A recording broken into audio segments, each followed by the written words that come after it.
All educationists today are concerned at the present lack of adjustment between the educational system and the needs of the community. The problem has assumed great proportions today, but its origin must be traced to the beginning of modern education in India. When the modern system of education was devised for the country, sufficient attention was not paid to our needs and ideals. There was no national government, and hence the system of education that was built up looked more to the needs of the government than to the needs of the people of the country. Though the East India Company, on becoming the rulers of the country, accepted the need of providing education in modern sciences, the main need of the company was to train up a number of English educated persons who could help in carrying on the administration of the country. Education was therefore organized to ensure the supply of an adequate number of English educated Indians, and the attention of the government was concentrated on providing higher education needed for the training of such persons.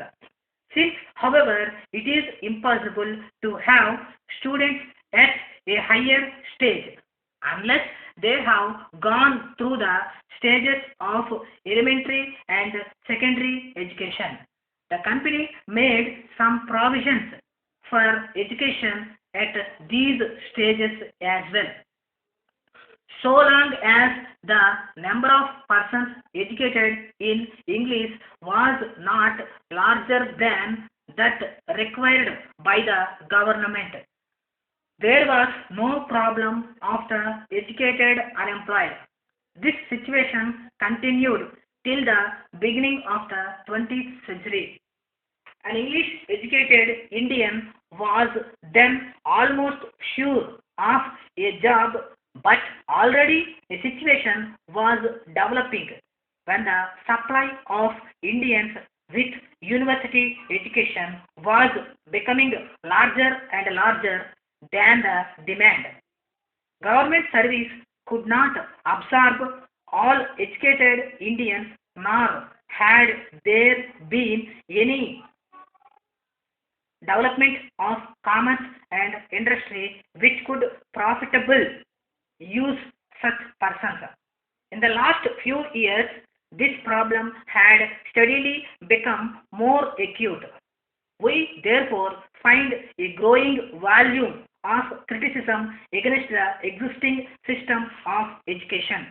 If the result of education is to create a situation where society is not able to utilize the services of the educated, there is really some defect which must be remedied.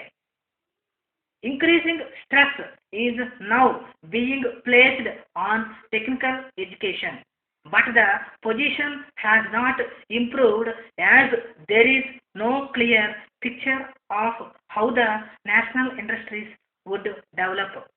As a result, there is growing unemployment among educated persons. Since there is no alternative mode of utilizing them, there is growing volume of dissatisfaction in society and a sense of frustration among young men and women who have received the highest training available in the country. It is, of course, true that considering India's total population, the number of persons who are receiving higher education is by no means large. Since, however, the present state of the country's development in agriculture, industry, and commerce does not enable us to provide gainful employment even for this small number. It has become a burden for society. Today, our universities are like factories which are turning out products that do not conform to the demands of the society in either number of quality. It is therefore necessary to carry out changes in higher education, which will enable society to utilize the talent and training of the men and women who are receiving education beyond school stage. Dear sir, the enclosed letter reached us this morning from your customer, Mr. Raman. We have acknowledged receipt of the letter and informed him that we are asking you to deal with the matter.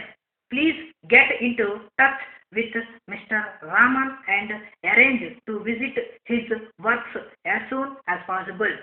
When you do so, we shall be glad if you will make a thorough inspection of the machine and, if possible, see the man who was in charge at the time of the breakdown and obtain from him all the information you can. We cannot understand what is again wrong with this machine. It was thoroughly tested and it was in perfect order before it left our works. Two of our men went to Mr. Raman's work to set up the machine and they spent 3 days instructing the operator and putting the work on a satisfactory footing. Their report also indicates that the machine was in perfect running order when they left. As this is the first time you have had to undertake the work of this kind, we enclose a report from which we shall be glad if you will complete and return to us. If you have any helpful suggestions to make about the carrying out of any necessary repairs, we shall be very glad to have them as we are anxious that this matter shall be settled with as little delay as possible. Yours faithfully.